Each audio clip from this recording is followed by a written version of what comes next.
Fala galera, bom dia, tudo bem? Sejam bem-vindos ao Power Morning, a nossa transmissão pela manhã para te dar um gás aí, para trazer para você uma motivação, para você começar o dia com o pé direito, para você começar o dia ali recebendo de Deus ali insights, revelações, você a partir da palavra de Deus, esse manancial do conhecimento, esse tesouro de conhecimento humano, você pegar ali referências maravilhosas para você começar bem o seu dia. Sejam bem-vindos todos aí, muito obrigado pela presença de vocês. E a única coisa que eu peço aqui, uma pequena gentileza, você marque os seus amigos, chame a galera para participar conosco, dá um print na tela e cola lá no seu story e me marca o perfil aqui para a galera saber que a gente tem esse encontro, tá certo?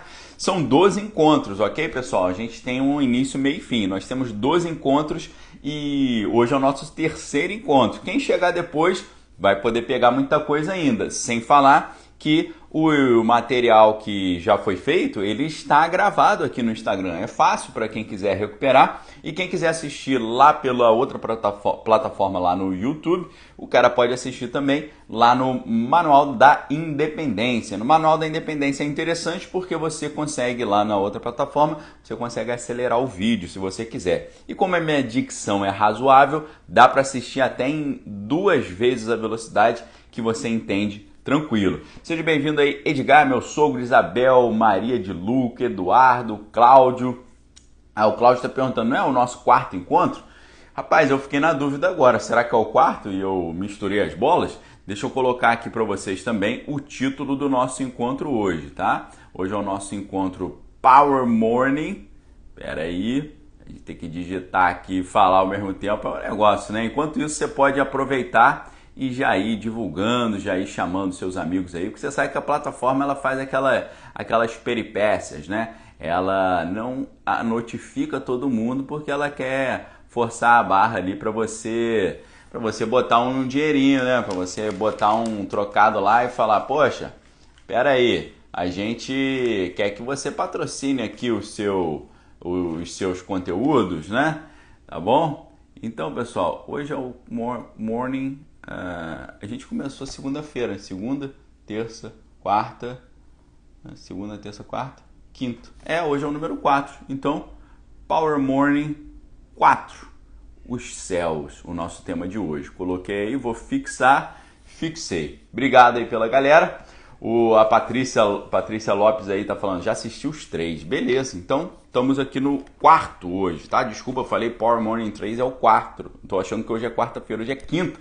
Então vamos lá, nosso tema hoje é os céus. Por quê? Porque nós estamos analisando o primeiro versículo da Bíblia, série bíblica, Gênesis. Nós estamos analisando o primeiro versículo da Bíblia e hoje a gente vai analisar a palavra céus. No princípio, criou Deus os céus e a terra. Então, a gente tem feito ali uma brincadeira com a tradução do texto, né? Uma espécie de metáfora, e a gente tem colocado ali, a partir da reflexão trazida pelo grande tradutor bíblico André Chouraqui, nessa Bíblia ele traduz no princípio como en tête em francês, no cabeça, ou na cabeça, ou encabeçando. Então a gente adaptou a ideia de cabeça, porque em hebraico Bereshit, né? No princípio, Reshit vem de Rosh, que é cabeça, a gente adaptou para mente. Então, na nossa mente, o Elohim, ou seja, a autoridade, cria o mundo ao nosso redor. Dependendo quem é a autoridade na nossa mente, o nosso mundo vai ser de um jeito ou de outro. Se a nossa mente é governada pelos 2 touros jovens, a gente fica completamente sem sentido. A vida perde o referencial, a gente fica sem objetivo, sem coerência, sem autoridade, sem plano de voo, sem GPS, sem nada.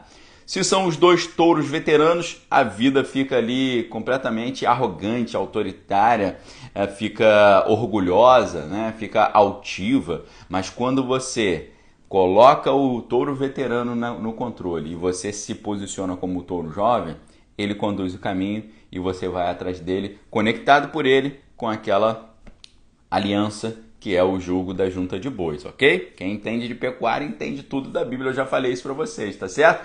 Bom dia aí pra galera que tá chegando, a Vilma, o Papso, valeu! Então hoje a gente vai tratar dessa ideia de céu, tá? Eu já falei para vocês que na nossa metáfora aqui, a gente está vendo o seguinte, no princípio criou Deus os céus e a terra.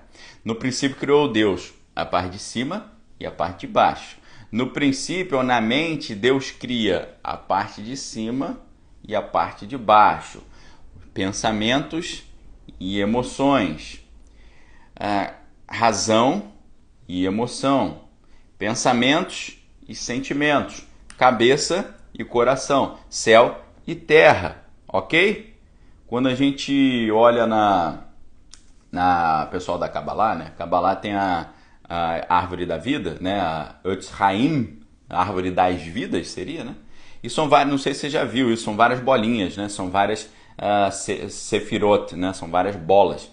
E essas bolas, né? As sefirot, elas têm nomes, né? E a primeira bola lá de cima, o primeiro círculo, a primeira esfera, que seria a cabeça, se chama Keter. E a esfera lá de baixo, a última, se chama Malkut.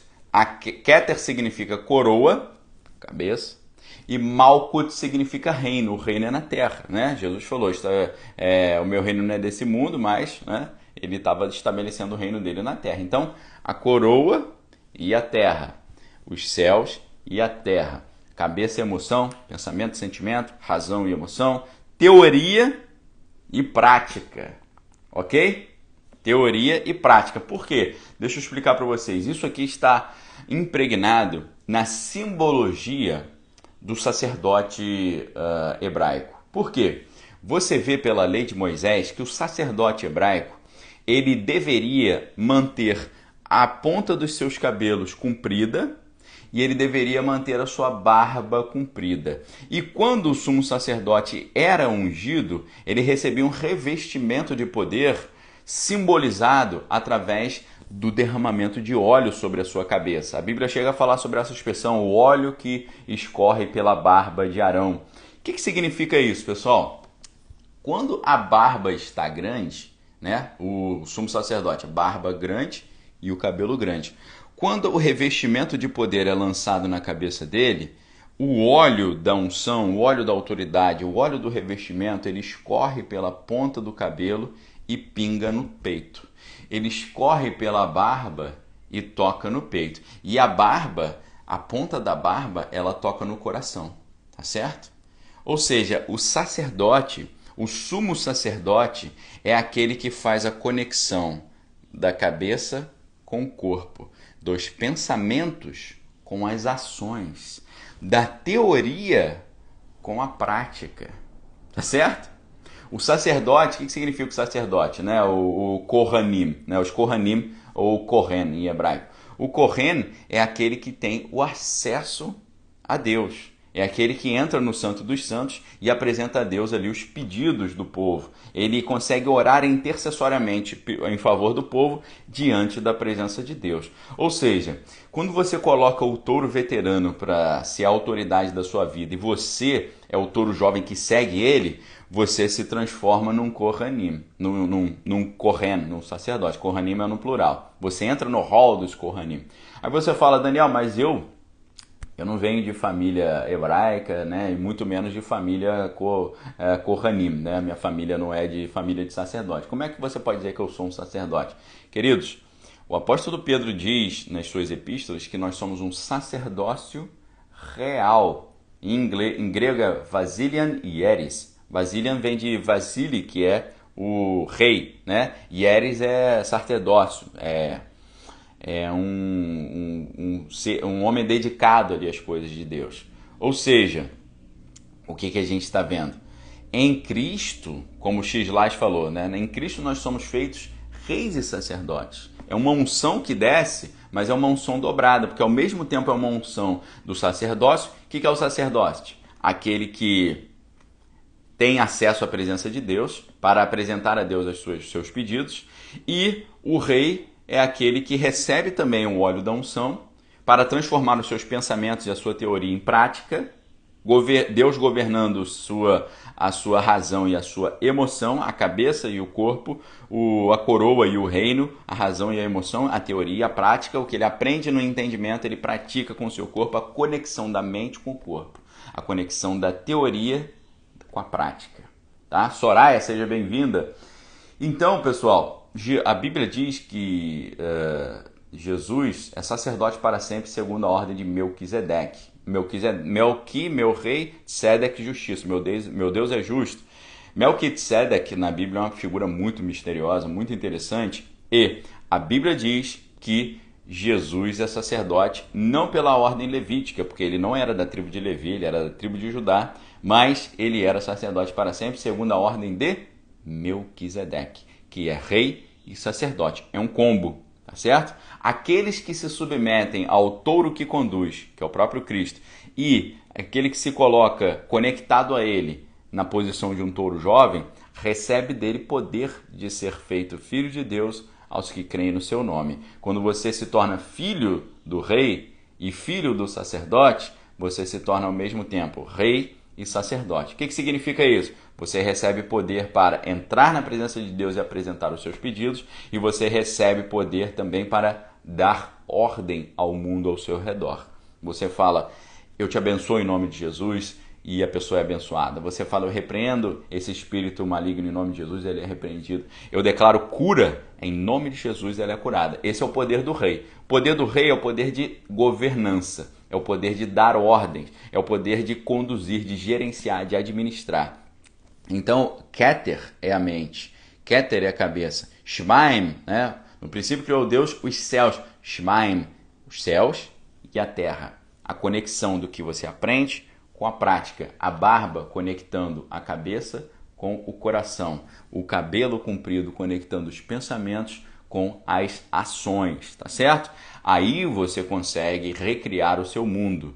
Você consegue, quando você começa a deixar de aprender no caminho dos pecadores, na roda dos escarnecedores e no conselho dos ímpios, quando você abandona esse quadro referencial, quando você abandona essa autoridade dos touros jovens e quando você abandona a autoridade dos dois touros veteranos, ou seja, quando você abandona a autocomiseração e quando você abandona a arrogância, o negócio muda completamente de cena, tá? Norma falou que travou aí. Pessoal, me avisem, por favor, se a conexão tá boa, se tá tudo fluindo bem, se o áudio tá bem, ok? Por gentileza, me deem só essa dica aí. Beleza? Tá certo? O Meirelles falando unção de sacerdócio, né? Realidade profética, unção de filho primogênito, porção dobrada, amém. Exatamente isso, tá? Me fale aí se tá tudo certinho aí. O Cláudio Crieva falou que tá tudo certo, beleza? Glória falando que tá ok, maravilha, muito obrigado. Andressa falando que tá normal. Então vamos embora, vamos lá. Vocês estão chegando aí, sejam bem-vindos ao Power Morning, nosso quarto encontro, tema de hoje, os céus. No princípio criou Deus os céus. Na mente, a autoridade cria o nosso pensamento. E o pensamento, quando se conecta às ações, aí o negócio flui, que é uma maravilha, ok? Então vamos lá. Um abraço aí pra Vera lá de Boston. Pessoal, coroa e reino, cabeça e coração, pensamentos e sentimentos, razão e emoção, teoria e prática, ok? Os céus são a teoria, a terra é a prática. Os céus são o pensamento, é a mudança na cognição, mas a terra é a prática. Deixa eu só conferir aqui a minha... Pronto, voltei. Tá tudo certo com a rede, eu só fui dar uma olhadinha na rede aí, tá bom? Então, eu lembro nesse momento uma frase de um professor que eu escutei na minha graduação em jornalismo, né, na Faculdade de Comunicação da Federal do Rio de Janeiro. O professor falou assim para mim, vejam a frase, né? Presta atenção nessa frase. O pensamento é a coisa mais prática que existe. Tá certo? Ângela, glória a Deus. Deus me plantou aqui na Dinamarca. Amém. Glória a Deus, Ângela. Deus te abençoe em nome de Jesus. Pensem comigo. Olha a frase. Parece uma frase sem sentido. Parece uma frase incoerente. O pensamento é a coisa mais prática que existe. Aí todo mundo falou, poxa, professor, mas pensamento é especulação. Pensamento é viajar na maionese. Pensamento é abstração. Como é que você está falando que pensamento é a coisa mais prática que existe? Por que será? Né? De onde você tirou essa ideia? Qual foi a resposta dele? Toda ação, corpo, terra, é precedida por um pensamento. Os céus, a mente. Ok? O pensamento é a coisa mais prática que existe porque toda ação é precedida por um pensamento, ok?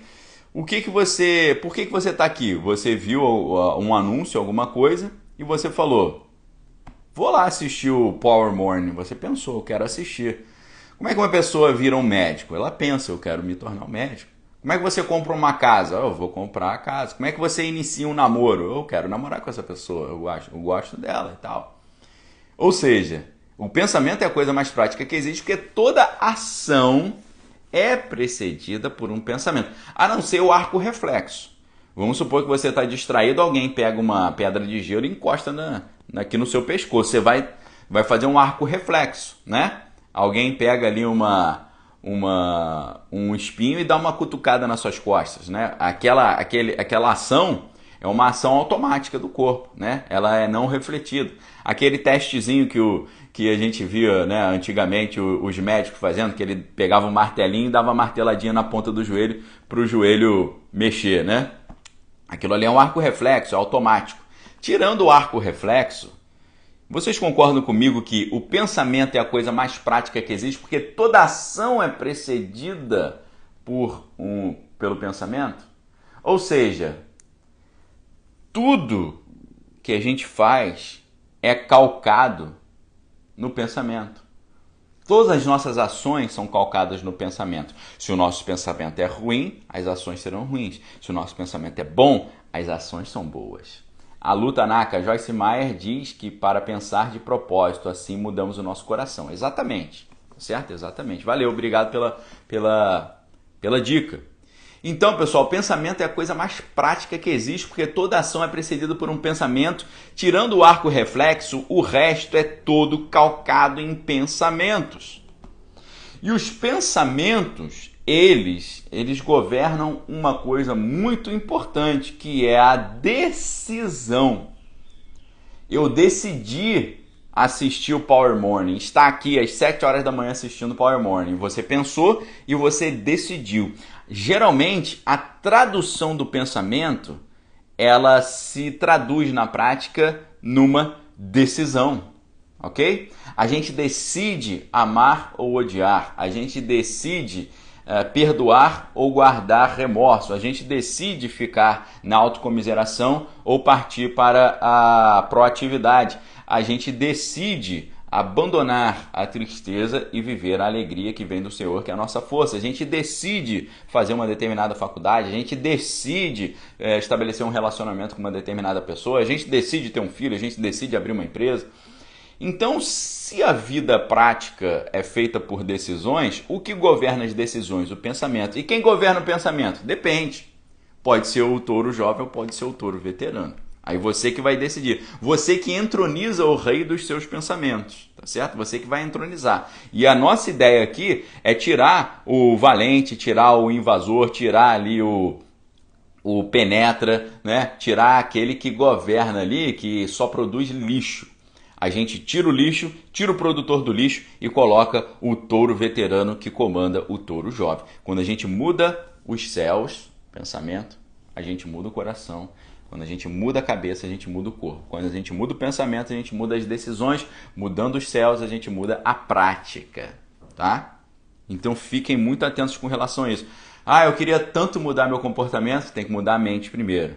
Eu queria tanto mudar o meu relacionamento, tem que mudar a maneira como você entende o seu relacionamento primeiro. Eu queria tanto mudar a minha vida financeira, tem que mudar o pensamento sobre isso primeiro. Você deve estar cheio de verdade, de pseudo-verdade, de sofismas limitantes. Prosperar é errado, é pecado, ser rico é pecado, ter dinheiro é pecado, e tal, piriri pororó. Se você pensar assim, você vai ficar travado nisso.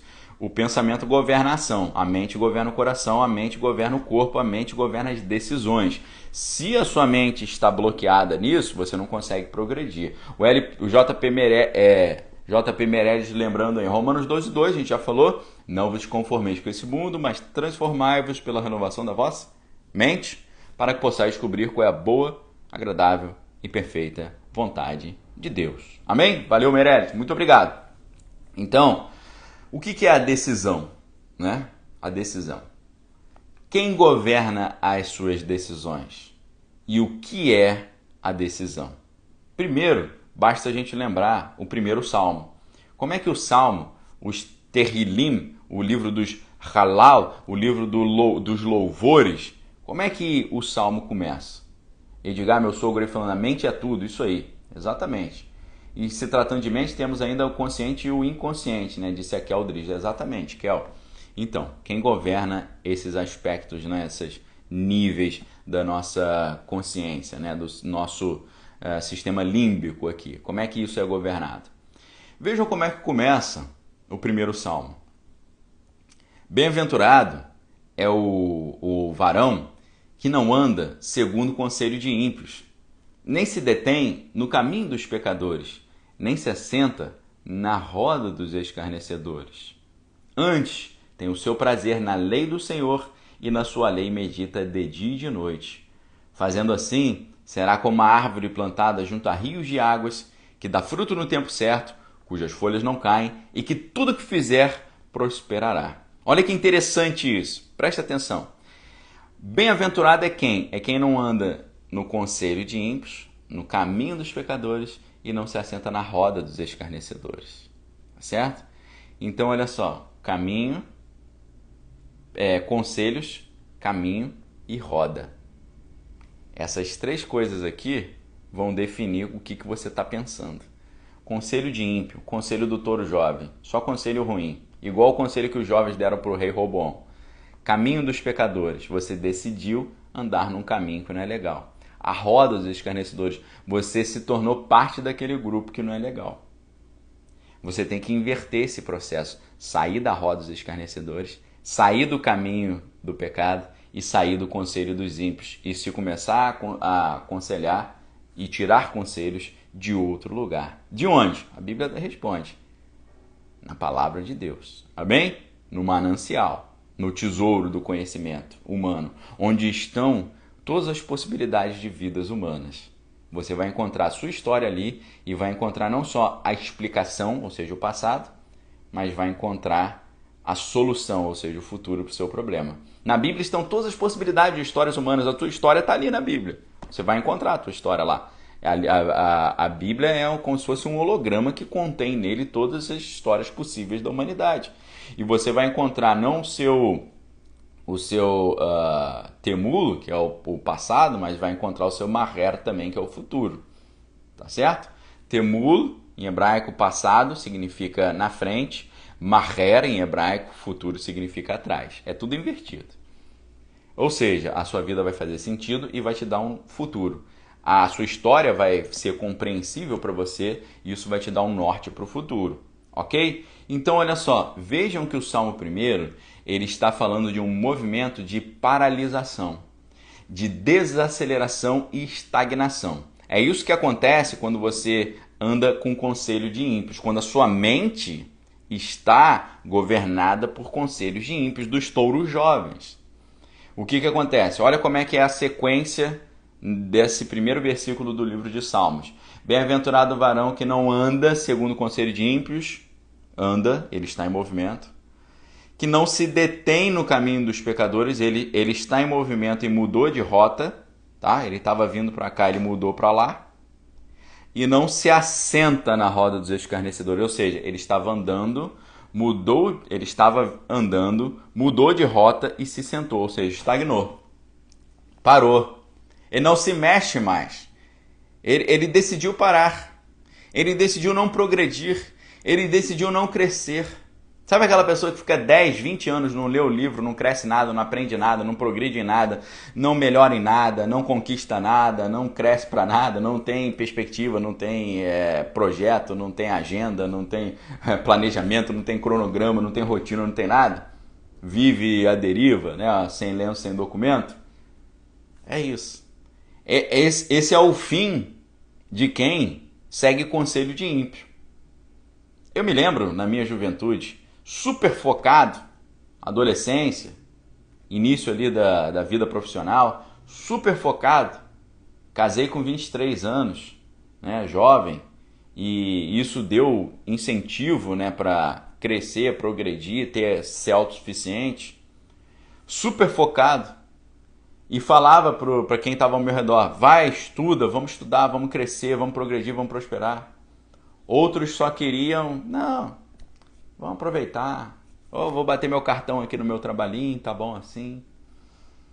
Ficar só no meu tempo livre eu vou dedicar churrasquinho, futebol, prainha, piriri pororó, etc e tal. Eles tinham duas referências. Uma referência do vamos pra frente e a outra referência do tá bom assim. Eu continuei no vamos pra frente e tô no vamos pra frente até hoje. Porque o que Jesus fala? Obras ainda maiores que as minhas vocês farão. Então eu falei, opa, se ele mandou eu quero fazer. Antes, quando Jesus falava isso, quando eu li essa passagem, obras ainda maiores que as minhas vocês farão. Meus sofismas e as minhas crenças limitantes, eu pensava, quem sou eu para querer fazer obra maior do que Jesus? Entendeu? Quem sou eu para querer fazer obra igual ou perto de Jesus? Esse versículo para mim eu tô fora. Só que aí, pessoal, eu percebi que na verdade eu achava que isso era uma postura de humildade, né? Não, quem sou eu para fazer obra maior que Jesus? Só que depois eu comecei a perceber que, na verdade, isso era uma postura de arrogância, com uma aparência de humildade. Por quê? Se Jesus está falando, faça isso, eu não questiono, eu faço isso. Entendeu? Se Jesus falou, você vai ser capaz de fazer obras ainda maiores que as minhas, porque eu vou para o Pai e vocês vão ficar por aí, eu falei, se ele falou, está falado. Eu não vou ficar questionando o que Jesus está dizendo. Entenderam? Eu não vou ficar, mas Senhor, será que é isso? Se ele falou que vai fazer, vai fazer. Amém? Vai fazer. Então isso é crença limitante. As pessoas ficaram nessa, quem sou eu? Não, minha vida é isso aqui mesmo, só ficar batendo cartãozinho. E eu falei, a minha não. A minha é obras ainda maiores você vai fazer. Vamos crescer, vamos prosperar, ir por todo mundo e pregar o evangelho a toda criatura. Eu quero anunciar o evangelho, ganhar almas para o Senhor, corpo, almas e espíritos para o Senhor, anunciar o ano aceitável, fazer o que precisa ser feito, entendeu? Não tô nessa de ficar estagnado, não. Essa galera, infelizmente, muitos dos meus amigos, antigamente, ficaram estagnados no conselho dos ímpios, no caminho dos pecadores e na roda dos escarnecedores, ou seja, estavam andando, mudaram de rota e pararam. Guten Morgen, entschuldigen Sie die später. Valeu, não tem problema não ter chegado atrasado aí, tá bom, maluco? Consegui, entendi o que você falou, tá? Entschuldigen Sie com licença, né? Desculpe pelo atraso, né? Später é tarde, né? Später é mais tarde. Valeu, guten Morgen. Alles gut, wie geht's Ihnen? Valeu. Bom dia, vamos progredir, exatamente. Progredir em Deus, progredir nas coisas de Deus, progredir nas coisas do Senhor. Crescer para a honra e glória do nosso Senhor e Salvador Jesus Cristo, tá? Verspätung, valeu. Então, olha só. Quem segue o conselho do ímpio fica parado. Quem deixa a mente ser governada pelo conselho do ímpio fica parado. Quem deixa a sua mente ser governada pelo touro que conduz e você se posiciona como um touro jovem, aí, meu amigo, o arado não para nunca. Aí Deus te dá o Etz Aleph Tav, que é o arado, e você começa a arar a sua mente, lançando sementes de ideias, o que eu posso fazer hoje para melhorar a minha vida, o que eu posso fazer hoje para melhorar o meu relacionamento com a minha esposa, o que eu posso fazer hoje para melhorar a minha empresa, o que eu posso fazer hoje para melhorar a minha vida financeira, o que eu posso fazer hoje para melhorar o meu relacionamento com Deus. A sua mente vira uma terra fértil. Deus vai passando o arado ali, abrindo sulcos na terra da sua mente e lançando sementes espirituais. E você fala, eu quero anunciar o evangelho, eu quero disseminar as sementes da salvação. E Deus vai te dando ideias, vai te dando estratégias. Deus vai lá e fala assim, cria lá uma live 7 da manhã para reunir a galera, para começar o dia bem, tem que começar o dia com o pé direito, tem que começar o dia fixo ali, forte nas convicções do Senhor, na palavra, meditar na palavra de dia e de noite, para a gente se transformar em árvores plantadas junto a rio de água que dá fruto no tempo certo, cujas folhas não caem e que tudo que fizer prosperará. Amém? Glória a Deus. André falando aí que está na Austrália, foi um dia difícil, mas ouvir essa palavra está sendo melhor. Amém? Deus te abençoe, André, em nome de Jesus, te livre aí de toda arapuca, de toda cilada em nome de Jesus, te dê um livramento, uma solução. Assim como Deus abriu o Mar Vermelho e abriu um caminho onde não havia caminho, eu profetizo a abertura de um caminho na sua vida em nome de Jesus. Rodrigo falando, né, tomar responsabilidade e tal. A Mari Bittencourt está na área também. Valeu, Mari, um abraço para todos vocês. Então, galera, quem anda segundo o conselho de ímpio fica estagnado. Ele termina sentando na roda dos escarnecedores e fica lá na roda só zoando um, zoando o outro.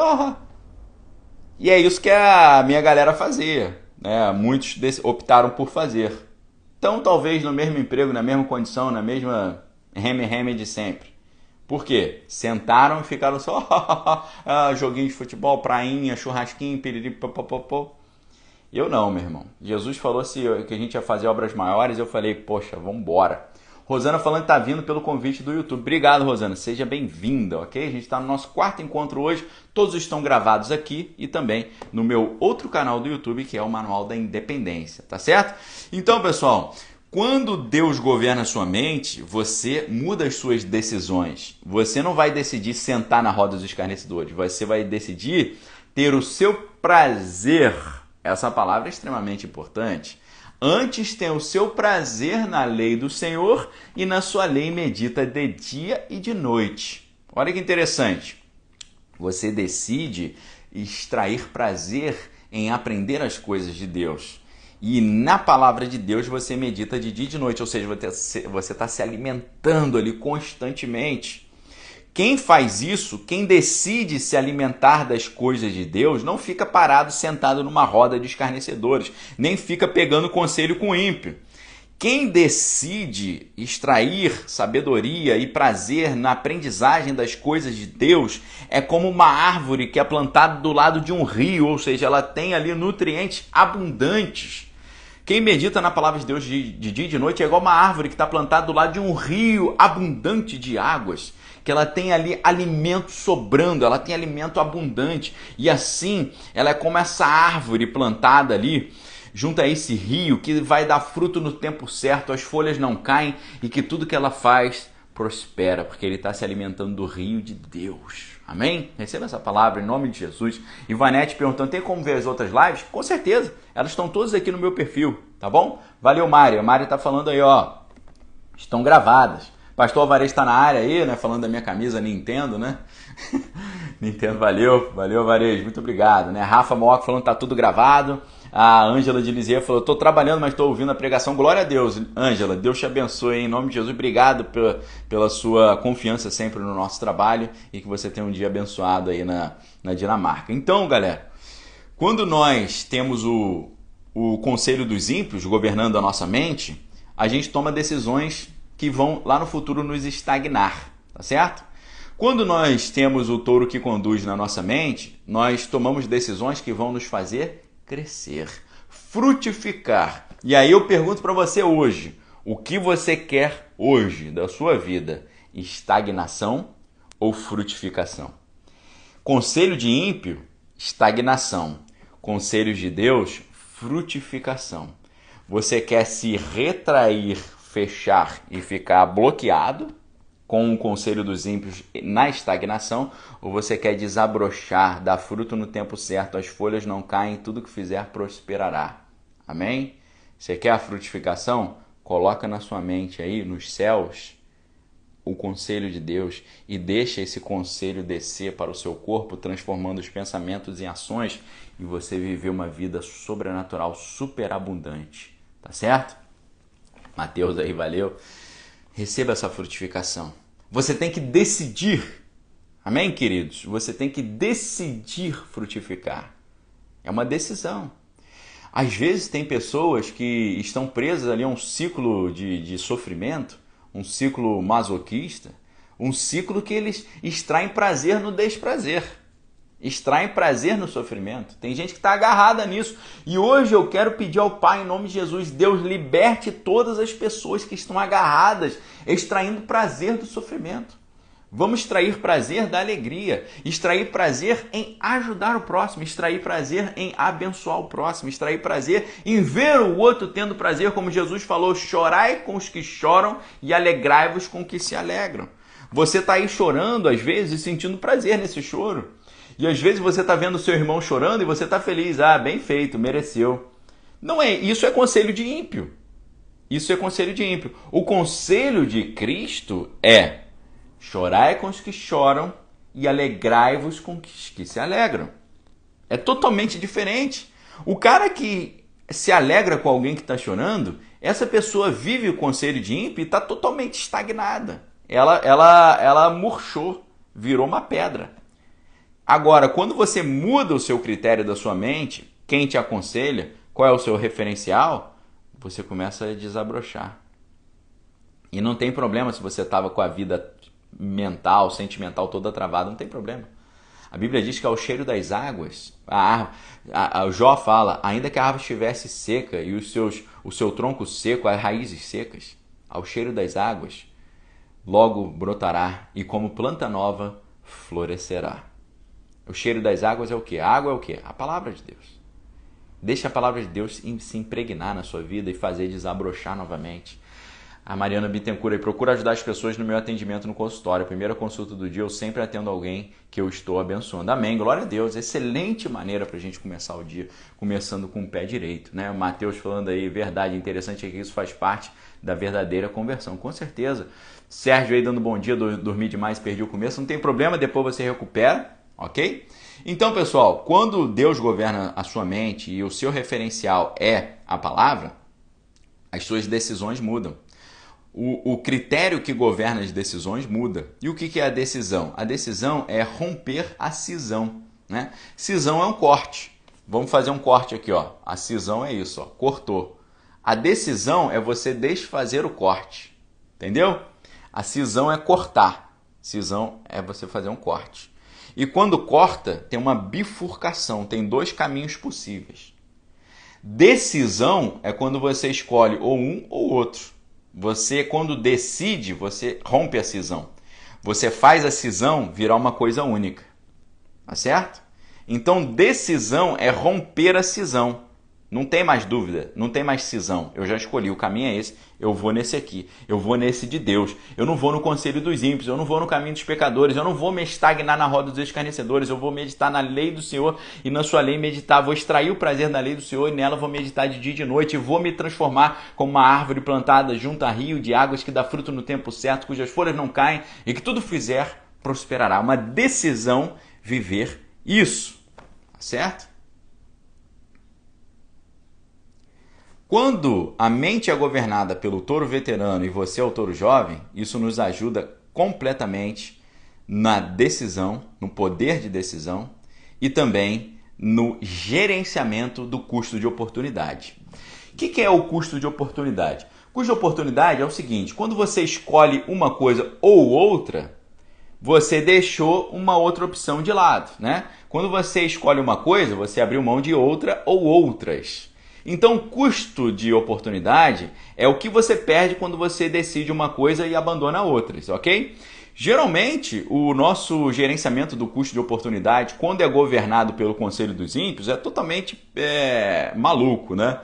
Você fala assim, vou ser fiel à minha esposa ou vou ter uma experiência extraconjugal aqui, uma aventura? Aí você fala assim, relação custo-benefício. Se eu não tiver essa experiência extraconjugal, vou perder uma grande aventura.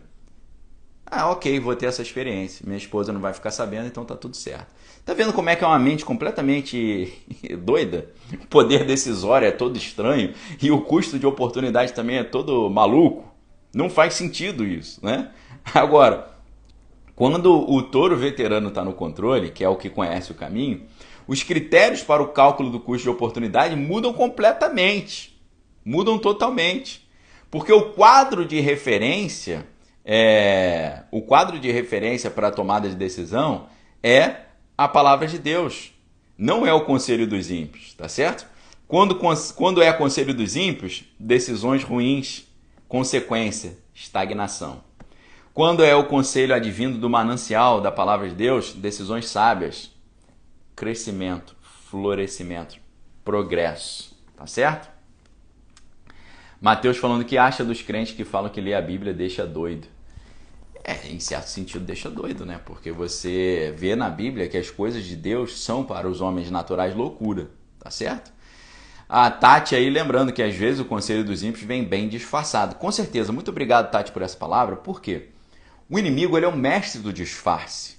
Tá certo? A Bíblia diz que o inimigo é o mestre do engano. Ele é o mestre da falsificação. Ele consegue falsificar as coisas de Deus, fazendo com que elas tenham aparência divina, porém sejam coisas malignas. A Bíblia nos ensina, não vos admireis, porque o próprio Satanás pode se transformar em anjo de luz. Há caminhos que aos olhos dos homens são bons, mas que conduzem à perdição. A Bíblia nos ensina, o inimigo cegou o entendimento da humanidade. A Bíblia fala para que Satanás não encontre vantagem sobre nós, porque nós não ignoramos os seus ardis. Temos que estar muito atentos mesmo com relação a isso, tá bom? Muito obrigado aí pela sugestão. E aqui eu dei um exemplo para vocês do que é extrair prazer do Senhor e ter o touro que conduz como referência. As suas decisões são completamente calcadas em versículos bíblicos, em palavras bíblicas. O Salmo 119, versículo 9, faz uma pergunta: como poderá o jovem purificar o seu caminho?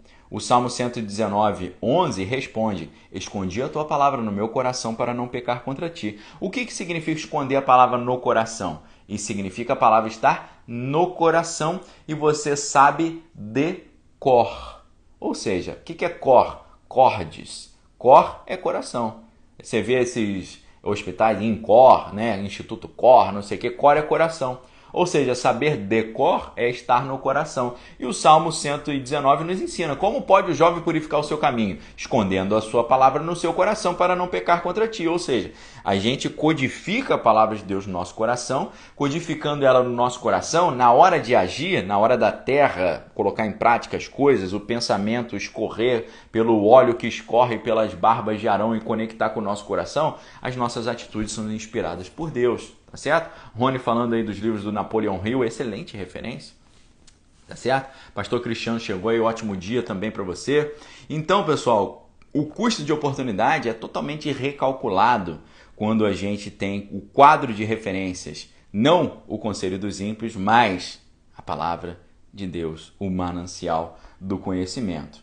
Quando a gente faz essa mudança na mente, metanoia, meta além, para novo, para frente, né? Diferente, nous, pensamento, metanoia, um novo pensamento, uma nova mentalidade. Quando a gente faz isso, a gente muda completamente a vida. Como é que é vida em grego? Bios. É uma mudança de bios em todos os sentidos. Tá? É uma mudança de bios no sentido biológico e no sentido tecnológico. Você fala assim, como no sentido tecnológico? Não se preocupe, vou explicar para vocês. É uma mudança em todos os bios aristotélicos e também no bios sodrético. Você fala, pô, Daniel, eu não entendi nada, não tem problema, vou explicar para vocês, tá? O Aristóteles, ele tem ali um livro chamado Ética a Nicômaco. Nesse livro, Ética a Nicômaco, ele fala sobre as diferentes formas de vida, os diferentes aspectos da vida humana. E ele chama esses diferentes aspectos da vida de bios, né? No grego, a pronúncia é bios, né? O som de a letra B, ela tem o som de V, tá certo? É totalmente diferente. É mais ou menos às vezes no espanhol, né, no castelhano, a gente tem, eles pronunciam o B com som de V, né? Em vez de falar Bíblia, fala Bíblia, né?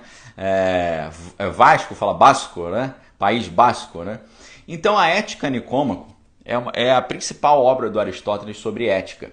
E nela ele expõe ali a sua concepção teleológico, ou seja, a finalidade das coisas, e eudaimonista, no sentido de alegria, né? Fala sobre a racionalidade prática, a concepção de virtude, que o grego chama de areté, e também a virtude como aquela que é mediadora, né? E a questão do hábito e da prudência, tá certo? Então Aristóteles fala que toda racionalidade prática ela é teleológica, ou seja, ela é orientada para um fim, uma finalidade, e também para um agathon, ou seja, um bem. A ética cabe, né, determinar a finalidade suprema, que é o summum bonum, né, que preside e justifica todas as demais de maneira que a gente possa alcançá-la. E essa finalidade suprema é a eudaimonia, a felicidade, eudemonia, a felicidade, que não consiste nem nos prazeres, nem nas riquezas, nem nas honras, mas numa vida virtuosa, numa vida que tem arete, que tem virtude. A virtude, por sua vez, se encontra no justo meio entre os extremos, a medida certa ali, né? E ela vai ser encontrada por aquela pessoa que tem frônesis, que tem a prudência e também pelo hábito e o seu exercício. A Bíblia fala um pouco sobre isso.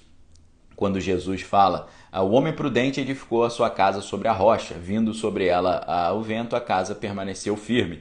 Como é que é o homem prudente? Andros frônimos. É o andros que tem frônesis, que é a sabedoria prática, de uma prática de vida abençoada. E quando Aristóteles vai falar sobre esses tipos de vida, ele vai falar sobre 3 tipos de vida.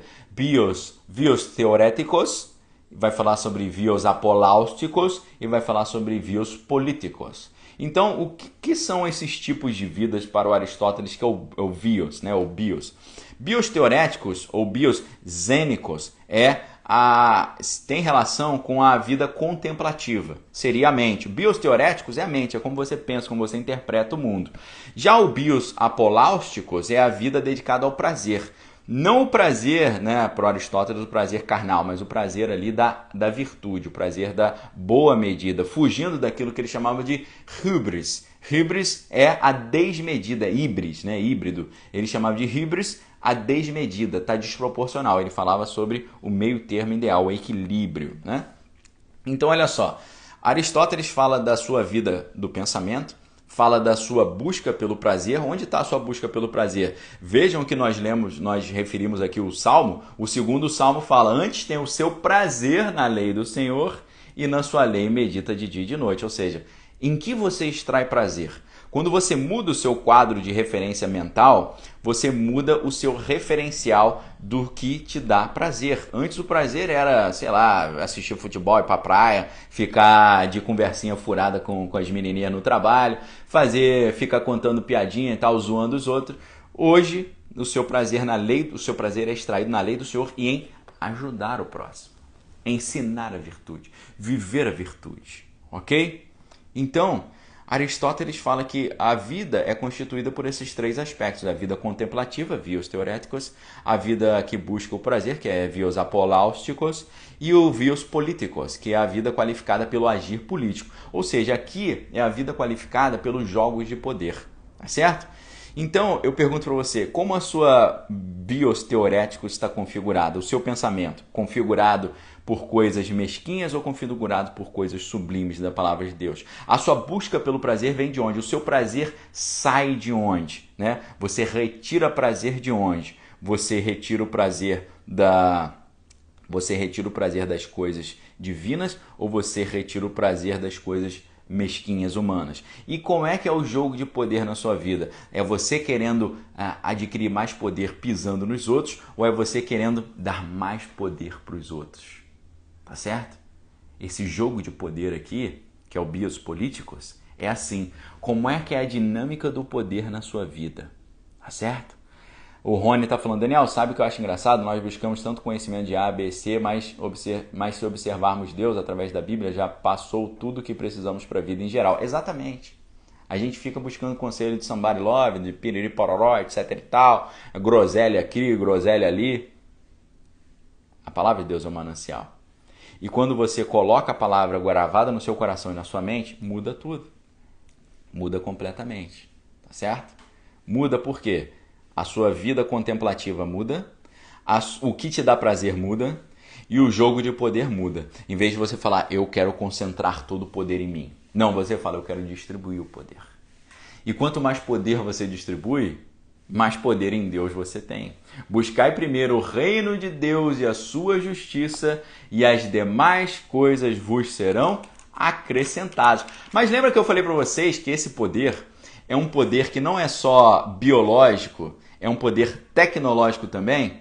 Lembra que eu falei para vocês? Mas antes disso, eu quero falar sobre o bios sodrético. Tá certo? O que é bios sodrético? O bios sodrético vem de um cara chamado Muniz Sodré, que é professor da Universidade Federal do Rio de Janeiro. Foi meu professor e é professor ainda lá, né? Um professor muito qualificado. E ele escreveu um livro comentando essas formas de bios do Aristóteles. Ele acrescentou um novo bios. Ele acrescentou o bios midiático. Além do bios teoréticos, além do bios apoláusticos e além do bios políticos, além da vida contemplativa, além da vida de busca pelo prazer e além da vida que é a vida dos jogos de poder, se você está querendo só acumular poder ou se você está repartindo e distribuindo poder, você tem também o bios midiático. O bios midiático é a vida relacionada à mídia, à esfera existencial que está a reboque do comércio e da tecnologia, que busca uma integração do sujeito à sociedade por via do capital financeiro. O que eu quero traduzir aqui para vocês? O bios midiático do professor Muniz Sodré, que ele traz nesse livro Antropológica do Espelho, ele está relacionado à maneira como você constrói seus relacionamentos através das mídias sociais. Como você constrói seus relacionamentos através da sua relação com as mídias sociais. Então, quando você muda o seu quadro de referência, quando você muda a sua visão de mundo, quando você muda o seu referencial, o que acontece? Você muda a sua vida contemplativa, a maneira como você pensa, o bios teoréticos, você muda a sua vida em termos de o que te dá prazer, que é o bios apoláusticos, você muda a sua vida em termos de poder, que é o bios político, se você está querendo só acumular poder ou se você está distribuindo poder, e muda a maneira como você se relaciona com as suas mídias sociais. Você deixa de ficar vendo nas mídias sociais só groselha, só bobeira, só palhaçada, só zoação, só coisa que não edifica. Você começa a aprender com as mídias sociais, a crescer com as mídias sociais. Você começa a progredir com as mídias sociais, a se expandir com as mídias sociais, tá certo? Mas isso muda também o seu bios tecnológico. O bios tecnológico você sabia que na computação, no computador, tem um negócio chamado BIOS? Esse negócio chamado BIOS é o Basic Input Output System. É uma sigla, tá certo? BIOS, Basic Input and Output System, Sistema Básico de Entrada e Saída. A inicialização do computador, que é o boot, você fala, vou dar um boot no computador. A inicialização do computador, que é o boot, ela tem o BIOS como uma de suas etapas. O BIOS é uma das etapas da inicialização do computador. O boot é uma coisa muito interessante também, porque boot vem de bootstraps, né, que são os cadarços da bota. Vem de uma história muito curiosa do Barão de Munchausen. O Barão de Munchausen, ele conseguia voar puxando o cadastro da própria bota, né? Ele mesmo se colocava em voo, né? E você, em Deus, você tem capacidade de fazer isso. Você puxa as suas botas, Deus te coloca em voo e você voa como águia em nome de Jesus. Com o touro veterano no comando, você consegue voar puxando os cadastros da sua própria bota, né? No boot, por que o boot do computador tem esse nome? Porque assim como o Barão de Munchausen, que voava puxando o próprio cadastro da bota, no boot o computador se ergue pelo seu próprio esforço, né? O computador ensina a si mesmo algo que ele não sabia anteriormente. É muito interessante que a Bíblia fala sobre isso. 1 Coríntios 11:31. Porque se nós julgássemos a nós mesmos, nós não seríamos julgados. O que é a mudança do BIOS em termos ali mentais? Sistema básico de entrada e saída. A sua mente muda o critério que ela usa para entrar as coisas e para sair as coisas. Muda o seu quadro referencial. Antigamente a gente julgava todo mundo. Olha só que pessoa horrível, olha só que coisa horrível. Hoje a gente aprende com a Bíblia um outro BIOS, um outro sistema de entrada e saída. Como é que é esse sistema? Você julga a si mesmo e não aos outros, porque se você julgar a si mesmo, você não vai ser julgado por Deus, é o que a Bíblia nos ensina. É conhecer a si mesmo, é olhar para si mesmo. Em vez de olhar para o outro, lá para ver o cisco que está no olho do outro e não ver a trava que está no seu olho, como Jesus nos ensinou, é semelhante à frase escrita no pátio do templo de Apolo em Delfos, que é Ginote Selfton, Conheça-te a ti mesmo. Quando nós trocamos a autoridade que governa o nosso pensamento, nós começamos a julgar a nós mesmos e deixamos de julgar o próximo. A vida muda completamente quando muda o céu, muda o Shemaim, ok? A palavra hebraica, a gente não entrou nisso ainda, eu vou entrar agora nesses últimos 5 minutos. A palavra hebraica traduzida em Gênesis 1 para céus é maravilhosa, repleta de ensinamentos. A Bíblia fala, Bereshit bara Elohim, no princípio criou Deus, et ha-shamaim, ou seja, o céu é Shamaim. Shamaim é o plural dual singular de Shamé. Ou seja, isso significa que a palavra para céu se refere a uma dupla, se refere a duas coisas que são uma só. É um plural que se refere a duas coisas e você pode perguntar, quais duas coisas seriam essas? Para responder isso, eu vou ter que contar com a ajuda de um grande tradutor e linguista, o Haroldo de Campos. Haroldo de Campos ele foi poeta, tradutor, poliglota, crítico literário, um dos criadores do movimento de vanguarda, movimento da poesia concreta. Ele fez uma tradução primorosa dos primeiros capítulos do Gênesis, publicados em 2000 na obra Bereshit, né? A Cena da Origem, pela editora Perspectiva. E a tradução dele é extremamente interessante. Olha como é que ele traduziu Gênesis 1.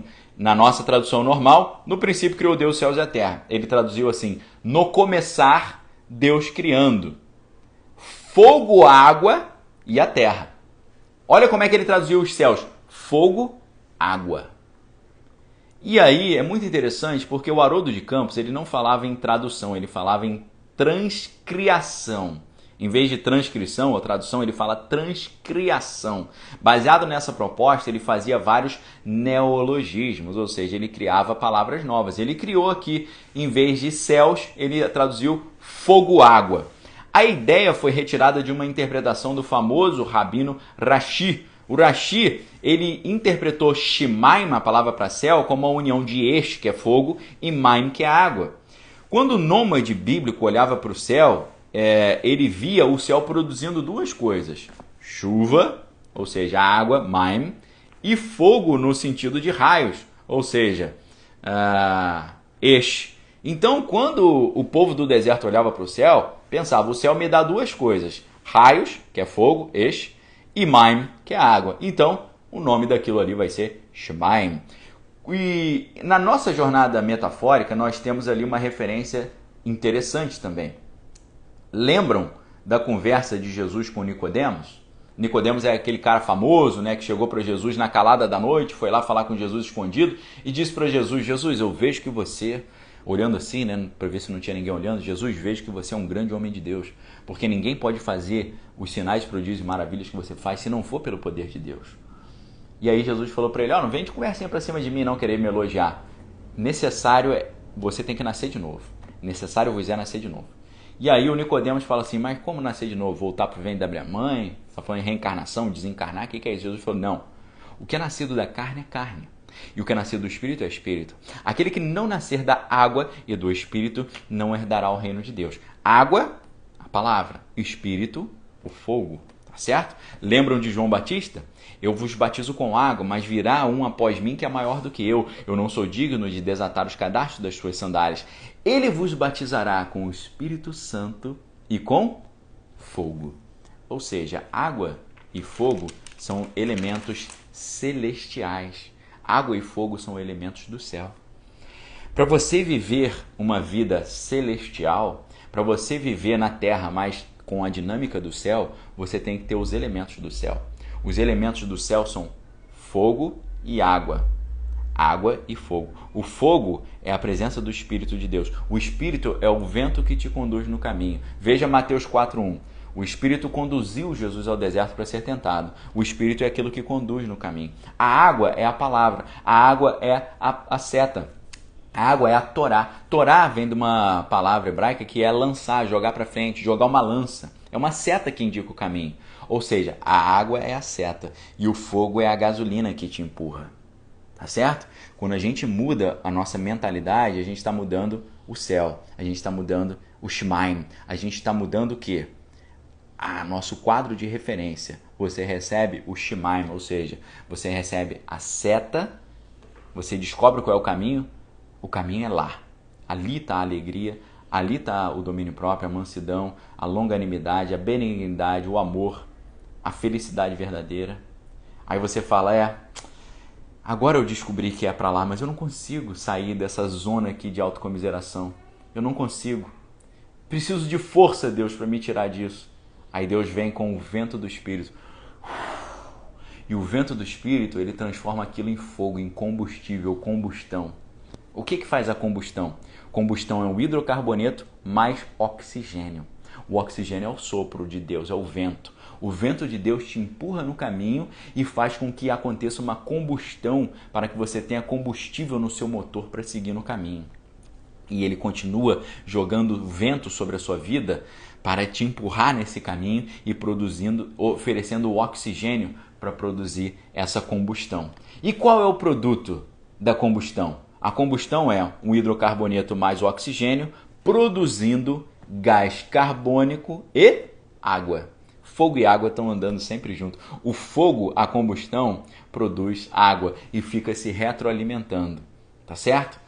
A água da palavra mostrando o caminho, a sua bússola, o seu GPS e o vento do Espírito te empurrando no caminho como um barco à vela, mas também oferecendo oxigênio para você fazer a combustão em Deus. Amém, queridos? Botei de volta os comentários. Deus abençoe vocês, que a graça do Senhor Jesus, o amor de Deus, as doces consolações do Espírito Santo estejam com cada um de vós, não só hoje, mas para todo sempre. Power Morning, não se esqueça, esteja sempre conosco aí, 12 encontros, série bíblica, desvendando a Bíblia ali, para a gente poder extrair de Deus essas revelações. Um abraço aí para o meu sogro Edgar, para Angie Fortes, Tony Olojaki, Vini Dealon, Vilma, Simone, Tatiana, Mari. Deus abençoe vocês, Fundação Vida Rosa Cardoso. Fiquem em paz, que a graça do Senhor Jesus, o amor de Deus e as consolações do Espírito Santo estejam com cada um de vós, não só hoje, mas para todo sempre. Pastor Alvarez falando a todo vapor, isso aí, sigamos em paz a todo vapor em direção à soberana vocação que é em Cristo Jesus. Amém? Mude a sua mente, mude a decisão, mude a mente, as atitudes, a terra. Amanhã, se Deus assim permitir, falaremos sobre a terra. Vai ser muito legal, você vai gostar demais. Fiquem com Deus. Se você quiser assistir depois, também assista lá no YouTube. E, por favor, marquem os seus amigos. A única coisa que eu peço para vocês, né? Tá todo mundo pastor, muito obrigado, muito obrigado. A única coisa que eu peço em retribuição a esse tempo maravilhoso que a gente tem tido chama seus amigos, marca a galera. A única gentileza que eu peço, marca pessoal para a gente aumentar esse grupo aqui do Power Morning, ok? A princípio, 12 aulas desvendando Gênesis. Se vocês gostarem e estiverem aqui comigo, a gente pode criar mais 12 aulas para um novo tema. E se Deus quiser, vocês estão fazendo parte da produção de um novo livro, ok? Forte abraço. Ivanete falando aí como é que eu me torno membro. É só clicar lá no YouTube, você pode pagar ali já pelo Mercado Pago, boleto, ou então cartão, tranquilo, tá bom? Deus abençoe vocês, examinem todas as coisas, retenham o que é bom. Obrigado a todos aí que já falaram, eu estou marcando um monte de gente, estou chamando um monte de gente, obrigado. Deus abençoe vocês, forte abraço, valeu.